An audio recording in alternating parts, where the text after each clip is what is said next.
El hombre, Juan Rulfo. Los pies del hombre se hundieron en la arena, dejando una huella sin forma, como si fuera la pezuña de algún animal. Treparon sobre las piedras, engarruñándose al sentir la inclinación de la subida. Luego caminaron hacia arriba, buscando el horizonte. Pies planos, dijo el que los seguía, y un dedo menos. Le falta el dedo gordo del pie izquierdo. No abundan fulanos con estas señas, así que será fácil. La vereda subía entre yerbas, llena de espina y de malas mujeres, parecía un camino de hormigas de tan angosto, subía sin rodeos hacia el cielo, se perdía allá y luego volvía a aparecer más lejos, bajo un cielo más lejano. Los pies siguieron la vereda sin desviarse, el hombre caminó apoyándose en los callos de sus talones, raspando las piedras con las uñas de sus pies, rajuñándose los brazos, deteniéndose en cada horizonte para medir su fin. No el mío, sino el de él, dijo, y volvió la cabeza para ver quién había hablado. Ni una gota de aire, solo el eco de su ruido entre las ramas rotas. Desvanecido a fuerza de ir a tientas, calculando sus pasos, aguantando hasta la respiración, voy a lo que voy, volvió a decir, y supo que era él el que hablaba. Subió por aquí, rastrillando el monte, dijo el que lo perseguía. Cortó las ramas con un machete. Se conoce que lo arrastraba el ansia, y el ansia deja huellas siempre. Eso lo perderá.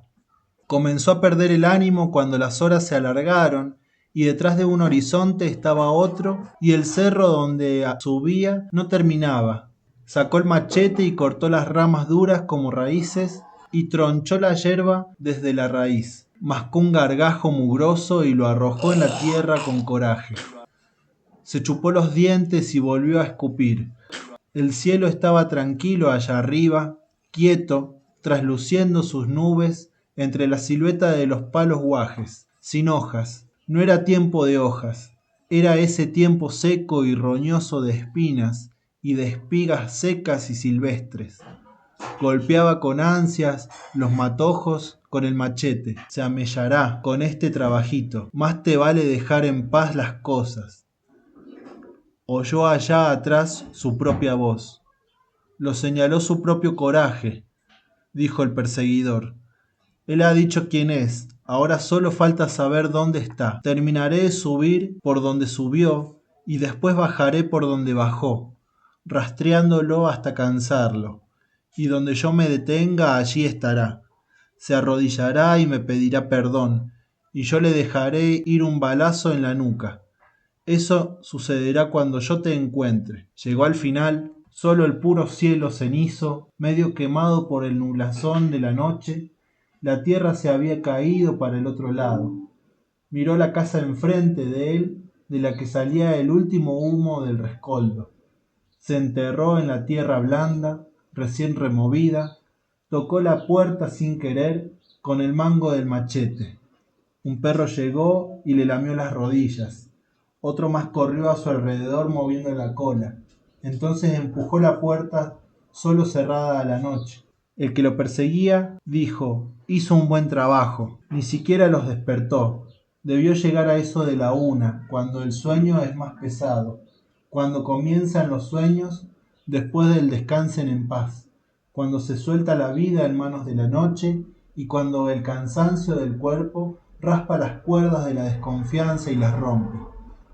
No debí matarlos a todos, dijo el hombre, al menos no a todos. Eso fue lo que dijo. La madrugada estaba gris, llena de aire frío. Bajó hacia el otro lado, resbalándose por el zacatal, soltó el machete que llevaba todavía apretado en la mano. Cuando el frío le entumeció las manos, lo dejó allí. Lo vio brillar como un pedazo de culebra sin vida entre las espigas secas. El hombre bajó buscando el río, abriendo una nueva brecha entre el monte. Muy abajo el río corre muyendo sus aguas entre sabinos florecidos, meciendo su espesa corriente en silencio. Camina y da vueltas sobre sí mismo, va y viene como una serpentina enroscada sobre la tierra verde. No hace ruido, Uno podría dormir allí junto a él y alguien oiría la respiración de uno, pero no la del río. La yedra baja desde los altos sabinos y se hunde en el agua, junta sus manos y forma telarañas como el río no deshace en ningún tiempo. El hombre encontró la línea del río por el color amarillo de los sabinos. No la oía, solo lo veía retorcerse bajo las sombras. Vio venir las chachalacas. La tarde anterior se habían ido siguiendo el sol, volando en parvadas detrás de la luz. Ahora el sol estaba por salir y ellas regresaban de nuevo. Se persignó hasta 3 veces. Discúlpenme, les dijo, y comenzó su tarea. Cuando llegó el tercero, le salían chorretes de lágrimas, o tal vez era sudor. Cuesta trabajo matar. El cuero es correoso, se defiende aunque se haga a la resignación, y el machete estaba mellado. Ustedes me han de perdonar, volvió a decirles. Se sentó en la arena de la playa. Eso dijo el que lo perseguía. Se sentó aquí, y no se movió por un largo rato. Esperó a que despejaran las nubes, pero el sol no salió ese día ni al siguiente. Me acuerdo, fue el domingo aquel en que se murió el recién nacido y fuimos a enterrarlo. No teníamos tristeza, solo tengo memoria de que el cielo estaba gris y de que las flores que llevamos estaban desteñidas y marchitas, como si sintieran la falta del sol. El hombre ese se quedó aquí, esperando. Allí estaban sus huellas, el nido que hizo junto a los matorrales, el calor de su cuerpo abriendo un pozo en la tierra húmeda. No debía haberme salido de la vereda, pensó el hombre. Por allá ya hubieran llegado, pero es peligroso caminar por donde todos caminan, sobre todo llevando este peso que yo llevo. Este peso se ha de ver por cualquier ojo que me mire. Me ha de ver como si fuera una hinchazón rara. Yo así lo siento. Cuando sentí que me habían cortado un dedo, la gente lo vio y yo no, hasta después. Así ahora, aunque no quiera, tengo que tener alguna señal. Así lo siento, por el peso, y tal vez el esfuerzo me cansó. Luego añadió, no debí matarlos a todos. Me hubiera conformado con el que tenía que matar, pero estaba oscuro y los bultos eran iguales. Después de todo, así de a muchos les costará menos el entierro.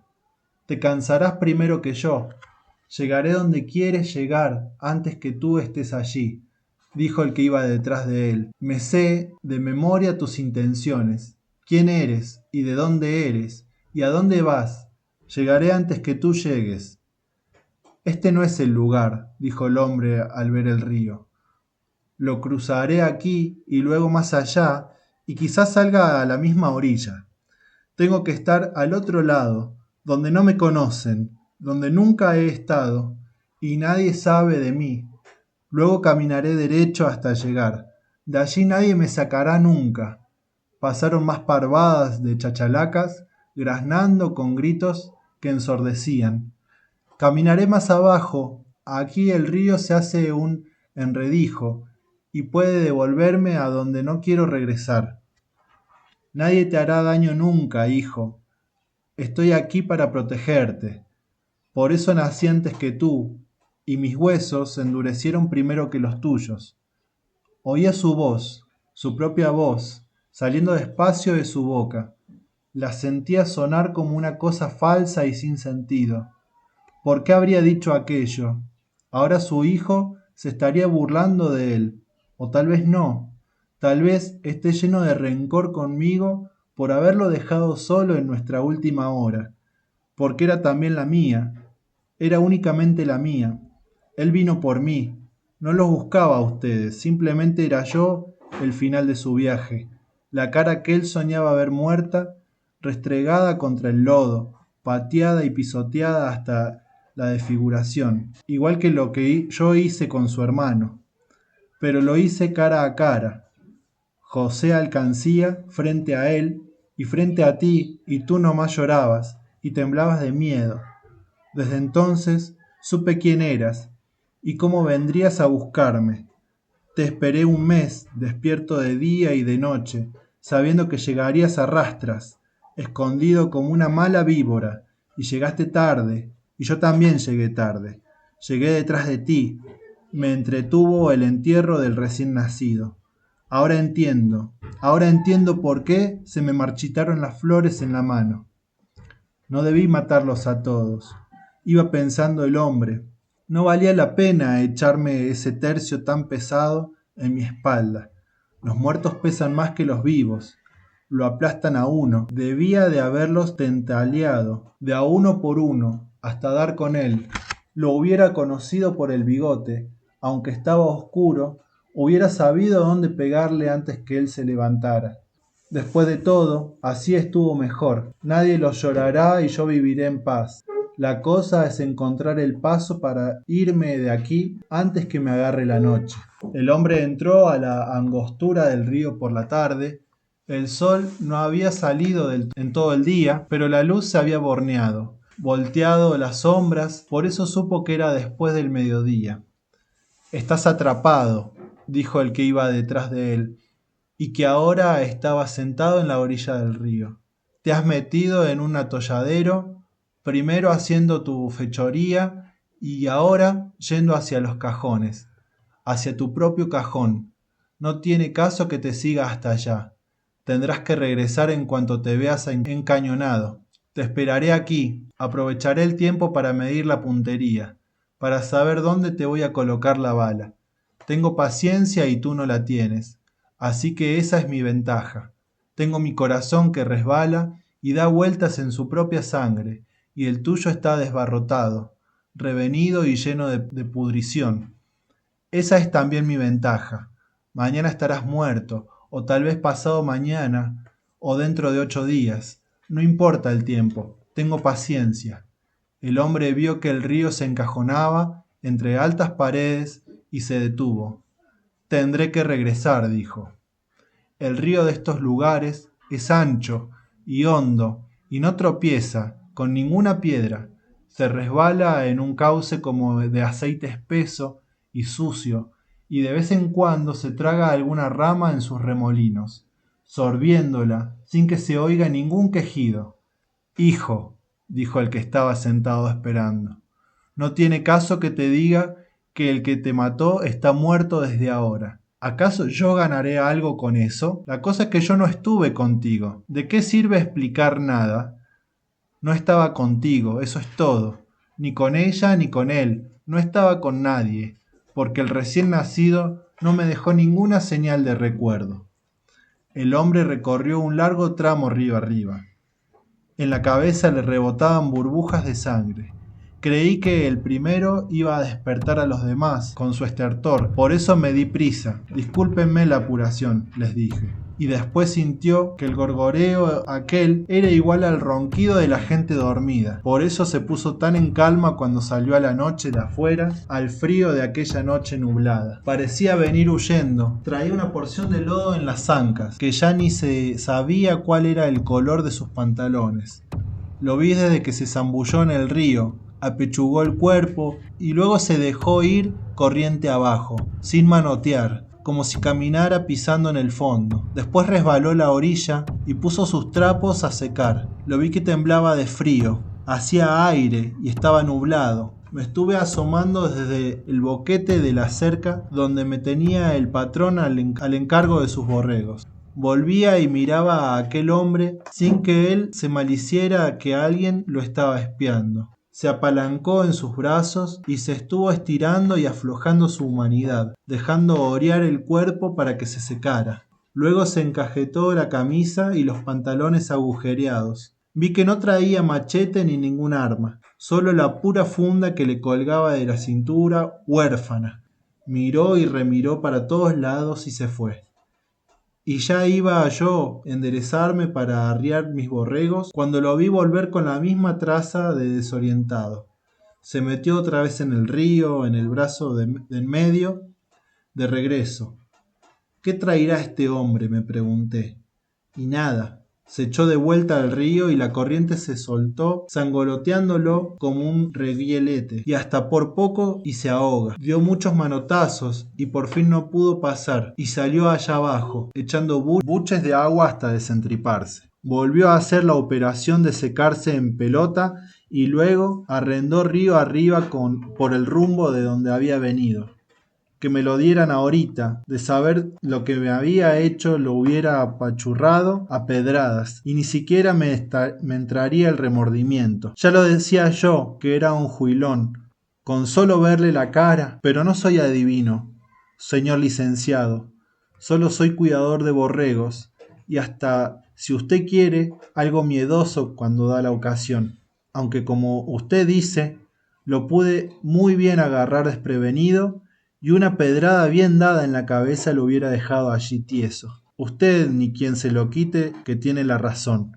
Eso que me cuenta de todas las muertes que debía y que acababa de efectuar, no me lo perdono. Me gusta matar matones, créame usted. No es la costumbre, pero se ha de sentir sabroso ayudarle a Dios a acabar con esos hijos del mal. La cosa es que no todo quedó allí. Lo vi venir de nueva cuenta al día siguiente, pero yo todavía no sabía nada. De haberlo sabido, lo vi venir más flaco que el día antes, con los huesos afuerita del pellejo, con la camisa rasgada. No creí que fuera él, así estaba de desconocido. Lo conocí por el arrastre de sus ojos, medio duros, como que lastimaban. Lo vi beber agua y luego hacer buches como quien está enjuagándose la boca. Pero lo que pasaba era que se había tragado un buen puño de ajolotes, porque el charco donde se puso a sorber era bajito y estaba plagado de ajolotes. Debía de tener hambre. Le vi los ojos, que eran dos agujeros oscuros como de cueva. Se me arrimó y me dijo: ¿son tuyas esas borregas? Y yo le dije que no. Son de quien las parió, eso le dije. No le hizo gracia la cosa, ni siquiera peló el diente. Se pegó a la más ovachona de mis borregas y con sus manos, como tensas, le agarró las patas y le sorbió el pezón. Hasta acá se oían los balidos del animal.